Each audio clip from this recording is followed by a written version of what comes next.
ਸਤਿਨਾਮ ਵਾਹਿਗੁਰੂ।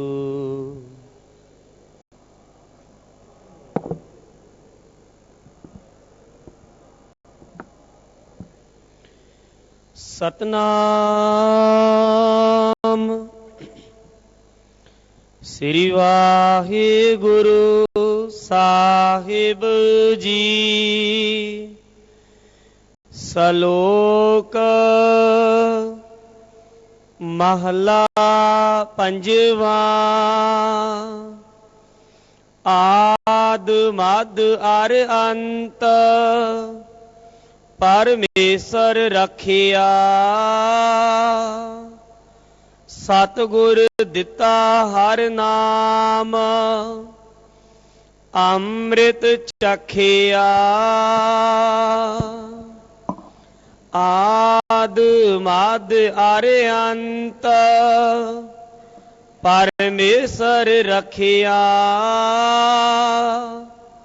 ਸਤਿਗੁਰ ਦਿੱਤਾ ਹਰ ਨਾਮ ਅੰਮ੍ਰਿਤ ਚਖਿਆ। ਸਾਧਾ ਸੰਗ ਅਪਾਰ ਅਨ ਦਿਨ ਹਰ ਗੁਣ ਰਵੈ।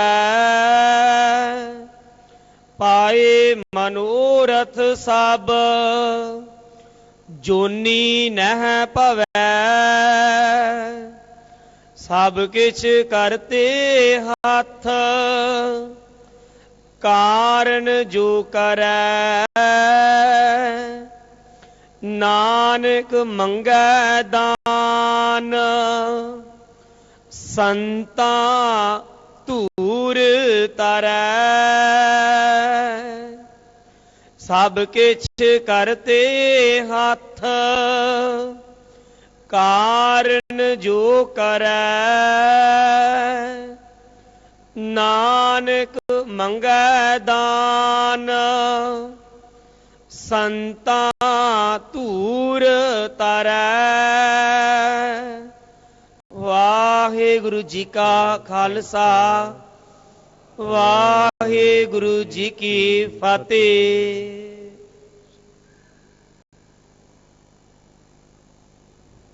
ਦੀਨਨ ਕੀ ਪ੍ਰਤਪਾਲ ਕਰੇ ਨਿਤ।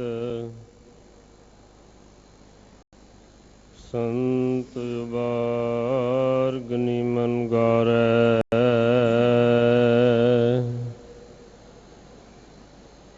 ਪਸ਼ ਪਸ਼ੂ ਨਗ ਨਾਗ ਨਰਾਧਪ ਸਰਬ ਸਮੈ ਸਭ ਕੋ ਪ੍ਰਤਪਾਰੈ।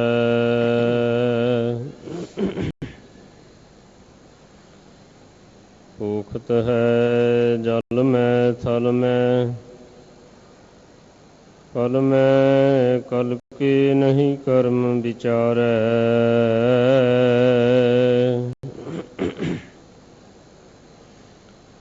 ਦੀਨ ਦਇਆਲ ਦਇਆ ਨਿਧ ਦੁਖਨ ਦੇਖਤ ਹੈ। ਪਰ ਦੇਤ ਨ ਹਾਰੈ। ਦੀਨ ਦਇਆਲ ਦਇਆ ਨਿਧ ਦੁਖਨ ਦੇਖਤ ਹੈ। ਪਰ ਦੇਤ ਨ ਹਾਰੈ। ਵਾਹਿਗੁਰੂ ਜੀ ਕਾ ਖਾਲਸਾ ਵਾਹਿਗੁਰੂ ਜੀ ਕੀ ਫਤਿਹ। ਪਤਿਤ ਪਾਵਨ ਭਗਤ ਵਤਸਲ ਕਰੁਣਾ ਨਿਧਾਨ ਜੁਗੋ ਜੁਗ ਅਟਲ।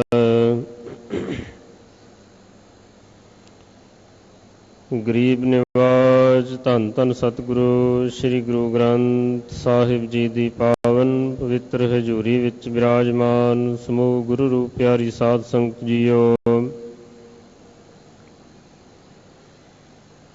ਵਡਭਾਗੀ ਹੋ ਜੋ ਧੰਨ ਸੋਢੀ ਸੁਲਤਾਨ ਸ੍ਰੀ ਗੁਰੂ ਰਾਮਦਾਸ ਮਹਾਰਾਜ ਜੀ ਦੇ ਬਖਸ਼ਿਸ਼ਮਈ ਸਥਾਨ ਸੱਚਖੰਡ ਸ੍ਰੀ ਹਰਿਮੰਦਰ ਸਾਹਿਬ ਜੀ ਵਿਖੇ ਅਤੇ ਗੁਰਦੁਆਰਾ ਮੰਜੀ ਸਾਹਿਬ ਜੀ ਦੀਵਾਨ ਹਾਲ ਵਿਖੇ ਹਾਜ਼ਰੀਆਂ ਭਰ ਕੇ ਆਪਣੇ ਜੀਵਨ ਦਾ ਲਾਹਾ ਪ੍ਰਾਪਤ ਕਰ ਰਹੇ ਹੋ।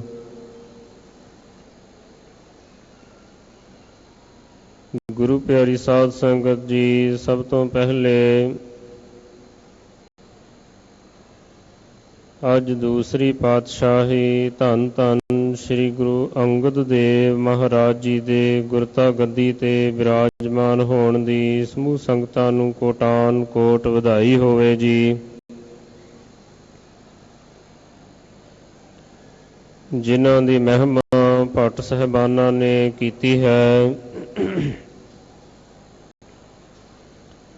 ਅਮੇ ਦ੍ਰਿਸ਼ਟ ਸ਼ੁਭ ਕਰੈ ਹਰੈ ਅਗ ਪਾਪ ਸਕਲ ਮਲ। ਕਾਮ ਕ੍ਰੋਧ ਅਰ ਲੋਭ ਮੋਹ ਵਸ ਕਰੈ ਸਭੈ ਬਲ। ਸਦਾ ਸੁਖ ਮਨ ਵਸੈ ਦੁਖ ਸੰਸਾਰੈ ਖੋਵੈ।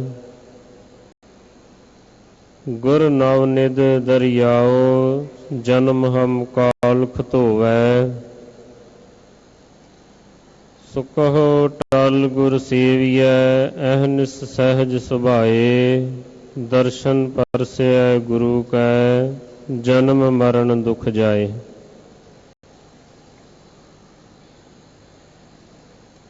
ਜੋ ਕਿ ਕਦੇ ਭਾਈ ਜੋਧ ਜੀ ਦੀ ਸੰਗਤ ਦੁਆਰਾ ਉਹਨਾਂ ਦੇ ਪਾਸੋਂ ਗੁਰਬਾਣੀ ਦਾ ਸ਼ਬਦ ਸਰਵਣ ਕੀਤਾ ਸੀ, ਜਿਸ ਦਾ ਜ਼ਿਕਰ ਇਤਿਹਾਸ ਦੇ ਵਿੱਚ ਆਉਂਦਾ ਹੈ। ਜਿਤ ਸੇਵਿਐ ਸੁਖ ਪਾਈਐ ਸੋ ਸਾਹਿਬ ਸਦਾ ਸੰਭਾਲੀਐ। ਜਿਤ ਕੀਤਾ ਪਾਈਐ ਆਪਣਾ ਸਾ ਘਾਲ ਬੁਰੀ ਕਿਉ ਘਾਲੀਐ।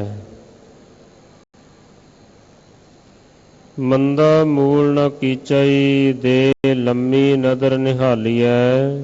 ਜਿਉ ਸਾਹਿਬ ਨਾਲ ਨ ਹਾਰੀਐ ਤੇ ਵੇਹਾ ਪਾਸਾ ਢਾਲੀਐ। ਕਿਛ ਲਾਹੇ ਉੱਪਰ ਕਾਲੀਐ।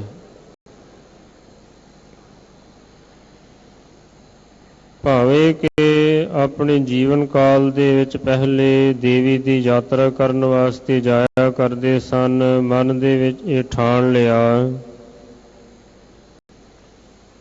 ਕਿ ਸ਼੍ਰੀ ਕਰਤਾਰਪੁਰ ਸਾਹਿਬ ਜੀ ਦੀ ਪਾਵਨ ਧਰਤੀ ਤੇ ਧੰਨ ਸ਼੍ਰੀ ਗੁਰੂ ਨਾਨਕ ਦੇਵ ਮਹਾਰਾਜ ਜੀ ਦੇ ਚਰਨਾਂ ਦੇ ਵਿੱਚ ਜਾਵਾਂਗੇ, ਸਤਿਗੁਰੂ ਪਾਤਸ਼ਾਹ ਜੀ ਦੀਆਂ ਰਹਿਮਤਾਂ ਪ੍ਰਾਪਤ ਕਰਾਂਗੇ। ਜਿਸ ਵਕਤ ਸ਼੍ਰੀ ਕਰਤਾਰਪੁਰ ਸਾਹਿਬ ਵਿਖੇ ਪਹੁੰਚਦੇ ਹਨ, ਰਸਤੇ ਦੇ ਵਿੱਚ ਹੀ ਜਾ ਰਹੇ ਸਨ, ਧੰਨ ਸ਼੍ਰੀ ਗੁਰੂ ਨਾਨਕ ਦੇਵ ਮਹਾਰਾਜ ਸਾਹਿਬ ਜੀ ਅੱਗੋਂ ਵਾਈ ਹੋ ਕੇ ਗੁਰੂ ਅੰਗਦ ਦੇਵ ਮਹਾਰਾਜ ਜੀ, ਜਿਨ੍ਹਾਂ ਦਾ ਪਹਿਲਾ ਨਾਮ ਸ਼੍ਰੀ ਲਹਿਣਾ ਜੀ ਹੈ, ਅੱਗੋਂ ਵਾਈ ਲੈਣ ਵਾਸਤੇ ਆਏ। ਕਿਉਂਕਿ ਸਾਡੇ ਵਿਦਵਾਨਾਂ ਦਾ ਕਥਨ ਹੈ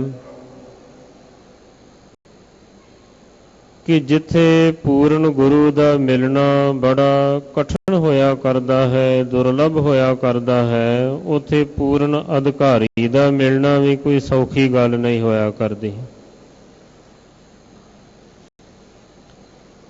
ਜਿਸ ਅਧਿਕਾਰੀ ਦੇ ਵਿੱਚ ਸਤਿਗੁਰਾਂ ਨੇ ਉਹ ਜੋਤ ਟਿਕਾਉਣੀ ਹੈ, ਉਹ ਅਧਿਕਾਰੀ ਸਤਿਗੁਰੂ ਪਾਤਸ਼ਾਹ ਮਹਾਰਾਜ ਜੀ ਨੂੰ ਮਿਲ ਗਿਆ।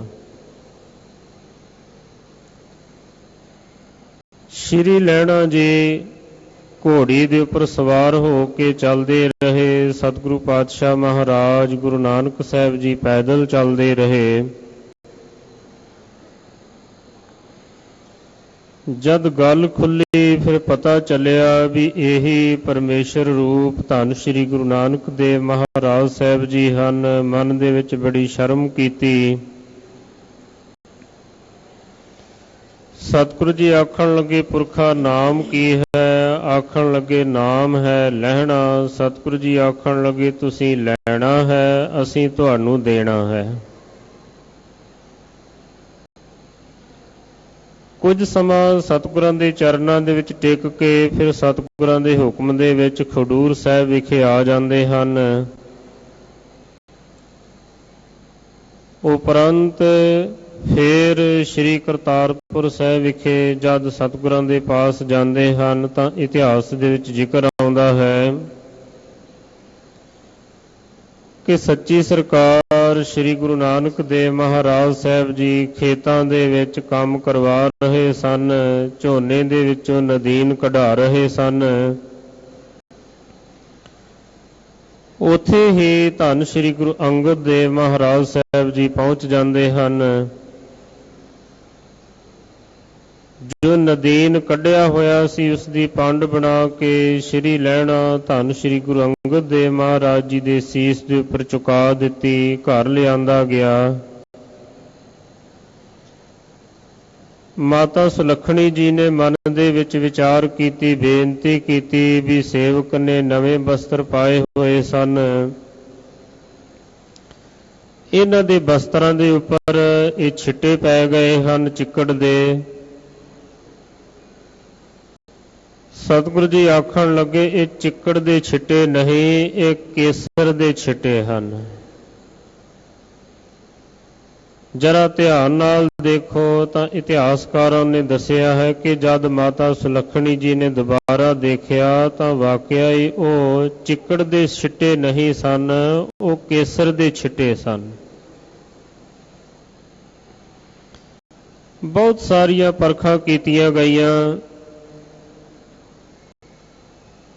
ਕਦੇ ਸਤਿਗੁਰੂ ਪਾਤਸ਼ਾਹ ਮਹਾਰਾਜ ਜੀ ਨੂੰ ਭੇਜਦੇ ਹਨ ਕਿ ਜਾਓ ਜਾ ਕੇ ਦੇਖੋ ਕਿੰਨੀ ਰਾਤ ਬਤੀਤ ਹੋਈ ਹੈ।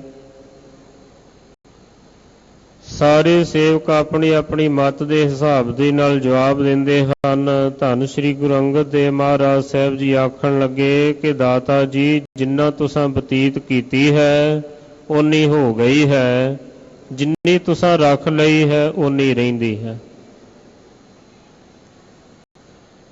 ਕਦੇ ਚਿੱਕੜ ਦੇ ਵਿੱਚੋਂ ਕਟੋਰਾ ਕੱਢਣ ਦੀ ਗੱਲ ਆਉਂਦੀ ਹੈ, ਕਦੇ ਕੰਧ ਉਸਾਰਨ ਦੀ ਗੱਲ ਆਉਂਦੀ ਹੈ।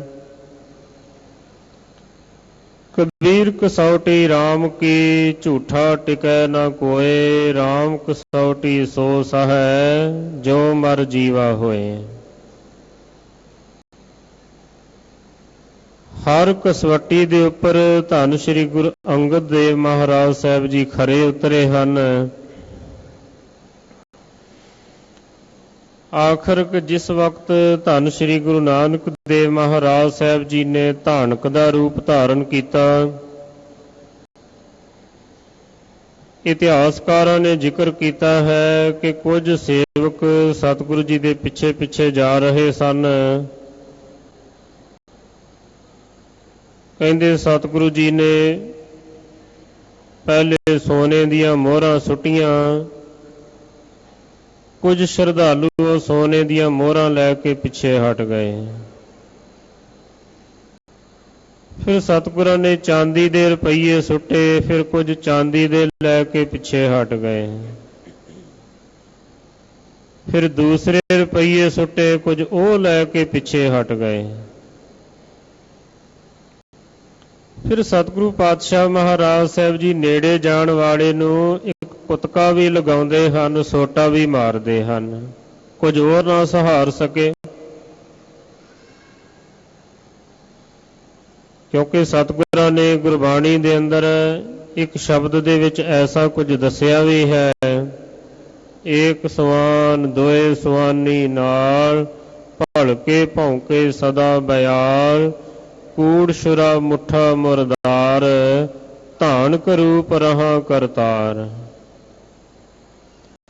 ਮੈਂ ਪਤ ਕੀ ਪੰਧ ਨਾ ਕਰਨੀ ਕੀ ਕਾਰ, ਹੋ ਬਿਗੜੇ ਰੂਪ ਰਹਾ ਬਿਕਰਾਲ, ਤੇਰਾ ਏਕ ਨਾਮ ਤਾਰੇ ਸੰਸਾਰ, ਧਾਨਕ ਰੂਪ ਰਹਾ ਕਰਤਾਰ। ਮੈਂ ਕੀਤਾ ਨਾ ਜਾਤਾ ਹਰਾਮ ਖੋਰ, ਹੋ ਕਿਆ ਮੋਹ ਦੇਸਾਂ ਦੁਸ਼ਟ ਚੋਰ, ਨਾਨਕ ਨੀਚ ਕਹੇ ਵਿਚਾਰ, ਧਾਨਕ ਰੂਪ ਰਹਾ ਕਰਤਾਰ। ਸਤਿਗੁਰੂ ਜੀ ਨੇ ਧਾਨਕ ਦਾ ਰੂਪ ਧਾਰਨ ਕੀਤਾ। ਬਹੁਤ ਸਾਰੇ ਸਤਿਗੁਰਾਂ ਦੇ ਇਸ ਸਰੂਪ ਨੂੰ ਦੇਖ ਕੇ ਪਿੱਛੇ ਹਟ ਗਏ। ਆਖਰਕਾਰ ਜਦ ਮੁਰਦਾ ਖਾਣ ਦੀ ਗੱਲ ਆਉਂਦੀ ਹੈ, ਉਸ ਵਕਤ ਵੀ ਕੇਵਲ ਤੇ ਕੇਵਲ ਧੰਨ ਸ੍ਰੀ ਗੁਰੂ ਅੰਗਦ ਦੇਵ ਮਹਾਰਾਜ ਸਾਹਿਬ ਜੀ ਹੀ ਅੱਗੇ ਆਉਂਦੇ ਹਨ। ਪਰਖਾਂ ਕਰਕੇ ਸਾਰੀ ਸੰਗਤ ਦੇ ਵਿੱਚ ਇਹ ਨਿਸ਼ਚੇ ਕਰਕੇ ਫਿਰ ਜਿਸ ਤਰ੍ਹਾਂ ਬਚਨ ਆਉਂਦੇ ਹਨ ਕਿ ਜਾਂ ਸੁਦੋਸ ਤਾਂ ਲਹਿਣਾ ਟਿਕਿਓਨ। ਪੁੱਤਰਾਂ ਦਾ ਜ਼ਿਕਰ ਹੋਇਆ ਹੈ, ਗੁਰਬਾਣੀ ਦੇ ਵਿੱਚ ਵੀ ਜ਼ਿਕਰ ਆਇਆ ਹੈ ਕਿ ਪੁੱਤਰੀ ਕੌਲ ਨਾ ਪਾਲਿਓ, ਕਰ ਪੀਰੋ ਕੰਨ ਮੁਰਟੀਐ। ਦਿਲ ਖੋਟੇ ਆਕੀ ਫਿਰਨ ਬੰਨ ਭਾਰ ਉਚਾਇਨ ਛਟੀਐ। ਕਹਿੰਦੇ ਉਹਨਾਂ ਨੇ ਵੀ ਪਿਤਾ ਸਤਿਗੁਰੂ ਜੀ ਦੇ ਹੁਕਮ ਦੀ ਪਾਲਣਾ ਨਹੀਂ ਕੀਤੀ, ਇਸ ਕਰਕੇ ਇਹ ਗੁਰਤਾ ਗੱਦੀ ਦੇ ਵਾਰਸ ਧੰਨ ਸ੍ਰੀ ਗੁਰੂ ਅੰਗਦ ਦੇਵ ਮਹਾਰਾਜ ਸਾਹਿਬ ਜੀ ਬਣੇ।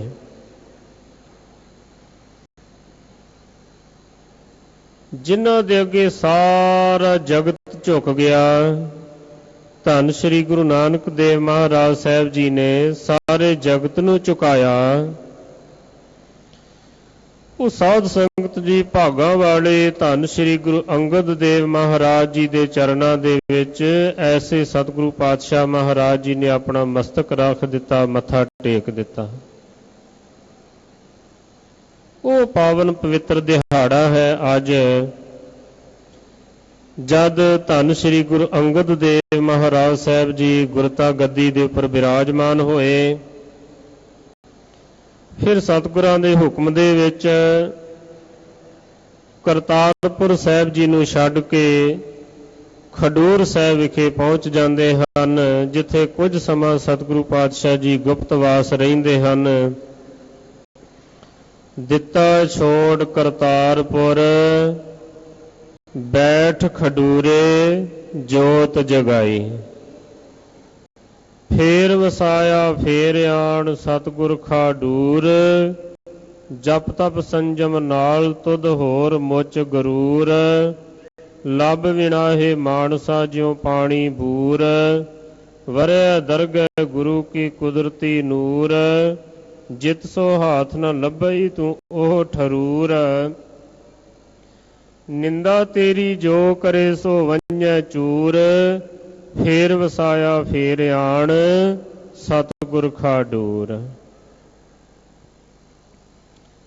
ਜਿੱਥੇ ਕਿ ਮਾਤਾ ਭਰਾਈ ਦੇ ਘਰ ਦੇ ਵਿੱਚ ਇੱਕ ਕਮਰੇ ਦੇ ਵਿੱਚ ਸਤਿਗੁਰੂ ਪਾਤਸ਼ਾਹ ਮਹਾਰਾਜ ਸਾਹਿਬ ਜੀ ਕੁਝ ਸਮਾਂ ਗੁਪਤਵਾਸ ਰਹੇ ਹਨ।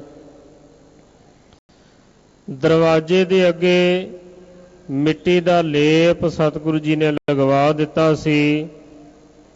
ਸੰਗਤਾਂ ਨੇ ਬਾਬਾ ਬੁੱਢਾ ਸਾਹਿਬ ਜੀ ਦੇ ਚਰਨਾਂ ਦੇ ਵਿੱਚ ਬੇਨਤੀ ਕੀਤੀ ਕਿ ਬਾਬਾ ਸਾਹਿਬ ਜੀ, ਤੁਹਾਨੂੰ ਸਤਿਗੁਰਾਂ ਦਾ ਬਚਨ ਹੈ ਕਿ ਪੁਰਖਾ ਮੈਂ ਤੁਹਾਥੋਂ ਕਦੇ ਓਹਲੇ ਨਾ ਹੋਸਾਂ, ਇਸ ਕਰਕੇ ਹੁਣ ਤੁਸੀਂ ਸੰਗਤਾਂ ਨੂੰ ਸਤਿਗੁਰੂ ਪਾਤਸ਼ਾਹ ਜੀ ਦੇ ਦਰਸ਼ਨ ਕਰਵਾਓ।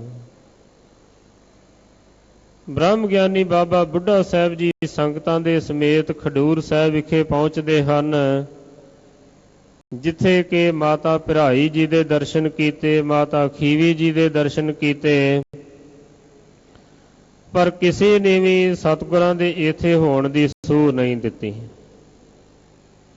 ਆਖਰ ਬਾਬਾ ਬੁੱਢਾ ਸਾਹਿਬ ਜੀ ਨੇ ਉਹ ਜਿਹੜਾ ਦਰਵਾਜ਼ੇ ਦੇ ਅੱਗੇ ਮਿੱਟੀ ਦਾ ਲੇ ਲਗਾਇਆ ਸੀ, ਉਸ ਨੂੰ ਆਪਣੇ ਹੱਥਾਂ ਦੇ ਨਾਲ ਉਖੇੜ ਦਿੱਤਾ। ਸਤਿਗੁਰਾਂ ਦੇ ਚਰਨਾਂ ਦੇ ਵਿੱਚ ਬੇਨਤੀ ਕੀਤੀ, ਸੱਚੇ ਪਾਤਸ਼ਾਹ ਕਿਰਪਾ ਕਰੋ, ਸੰਗਤਾਂ ਨੂੰ ਦਰਸ਼ਨ ਦਿਓ। ਉਸ ਵਕਤ ਸਾਧ ਸੰਗਤ ਜੀ ਸਤਿਗੁਰੂ ਪਾਤਸ਼ਾਹ ਮਹਾਰਾਜ ਜੀ ਨੇ ਜੋ ਸ਼ਬਦ ਉਚਾਰਿਆ, ਜਿਸ ਪਿਆਰੇ ਸਿਉ ਨੇਹੋ ਤਿਸ ਆਗੈ ਮਰ ਚੱਲੀਐ, ਤ੍ਰਿਗ ਜੀਵਨ ਸੰਸਾਰ ਤਾਕੈ ਪਾਛੈ ਜੀਵਨ।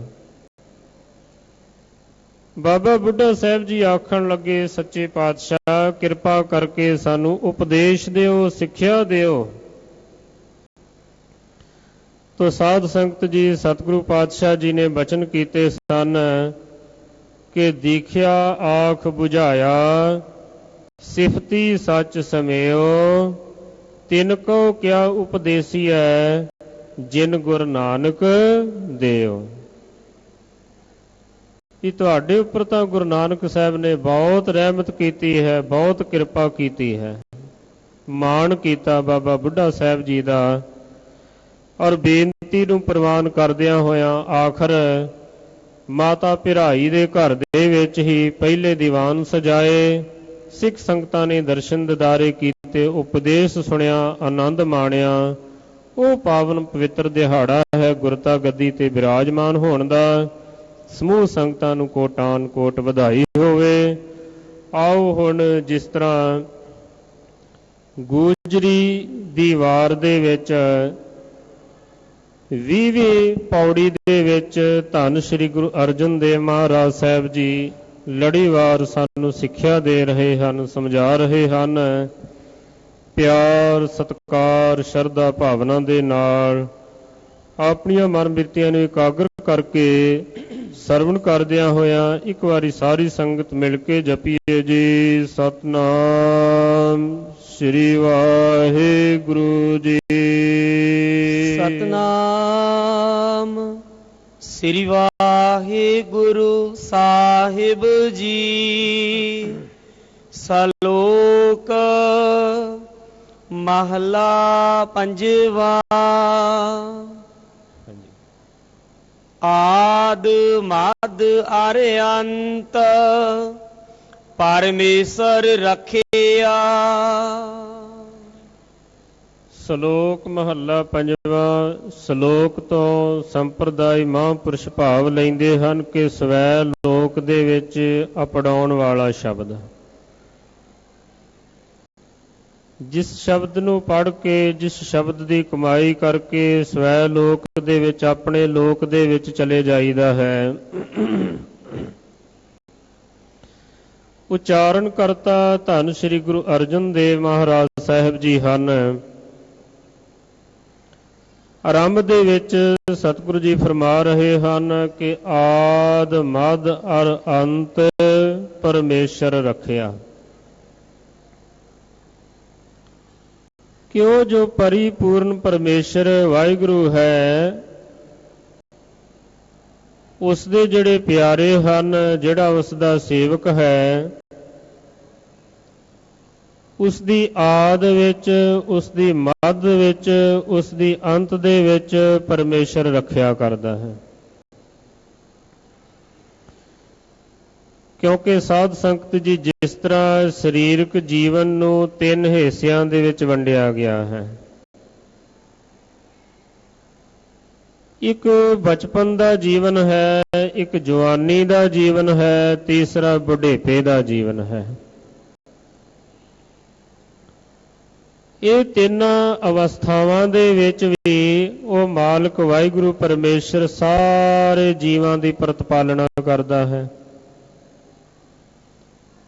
ਜਿਸ ਦਾ ਜ਼ਿਕਰ ਕੀਤਾ ਹੈ ਸਤਿਗੁਰੂ ਜੀ ਨੇ ਸ੍ਰੀ ਸੁਖਮਨੀ ਸਾਹਿਬ ਜੀ ਦੇ ਵਿੱਚ।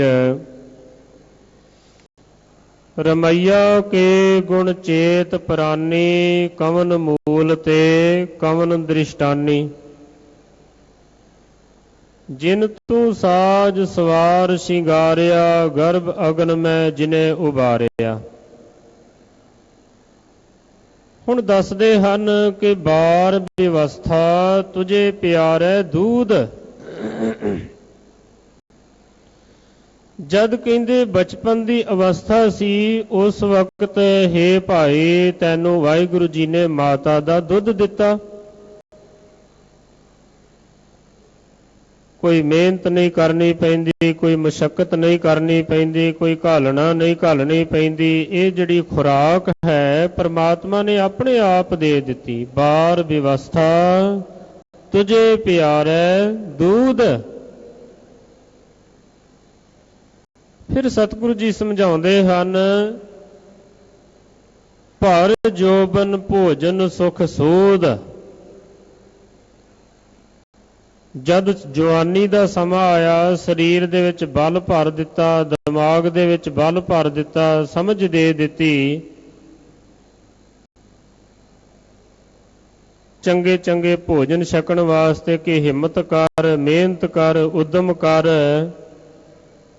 ਸੰਸਾਰ ਦੇ ਜਿਹੜੇ ਸੁੱਖ ਹਨ ਉਹਨਾਂ ਨੂੰ ਤੂੰ ਮਾਨਣਾ ਕਰ। ਜਵਾਨੀ ਦੀ ਅਵਸਥਾ ਦੇ ਵਿੱਚ ਕੁਝ ਮਿਹਨਤ ਕਰਨ ਵਾਸਤੇ ਕਿਹਾ ਗਿਆ। ਫਿਰ ਸਤਿਗੁਰੂ ਜੀ ਫਰਮਾਉਂਦੇ ਹਨ ਕਿ ਬਿਰਧ ਭਇਆ ਉਪਰ ਸਾਕ ਸੈਨ, ਮੁਖ ਅਪਿਆਓ ਬੈਠ ਕਉ ਦੈਨ। ਬਿਰਧ ਅਵਸਥਾ ਦੇ ਵਿੱਚ ਕਹਿੰਦੇ ਫਿਰ ਪੁੱਤ ਪੋਤਰੇ, ਫਿਰ ਸਾਕ ਸੰਬੰਧੀ, ਫਿਰ ਭੈਣ ਭਰਾ ਐਸੇ ਦੇ ਦਿੱਤੇ ਜਿਹੜੇ ਮੰਜੇ ਦੇ ਉੱਪਰ ਬੈਠੇ ਹੋਏ ਦੇ ਮੁਖ ਦੇ ਵਿੱਚ ਹੀ ਦਲੀਆ ਖਿਚੜੀ ਪਾ ਦਿੰਦੇ ਹਨ। ਮੁਖ ਪਿਆਓ ਬੈਠ ਕਉ ਦੈਨ। ਫਿਰ ਮਿਹਨਤ ਨਹੀਂ ਕਰਨੀ ਪੈਂਦੀ। ਇਸੇ ਪ੍ਰਕਾਰ ਸਾਧ ਸੰਗਤ ਜੀ ਇਹ ਸੁਰਤੀ ਦੇ ਜੀਵਨ ਦੀਆਂ ਵੀ ਤਿੰਨ ਅਵਸਥਾਵਾਂ ਹੋਇਆ ਕਰਦੀਆਂ ਹਨ। ਇਹ ਸਰੀਰ ਦੀਆਂ ਅਵਸਥਾਵਾਂ ਹਨ, ਬਚਪਨਾ, ਜਵਾਨੀ ਅਤੇ ਬੁਢੇਪਾ।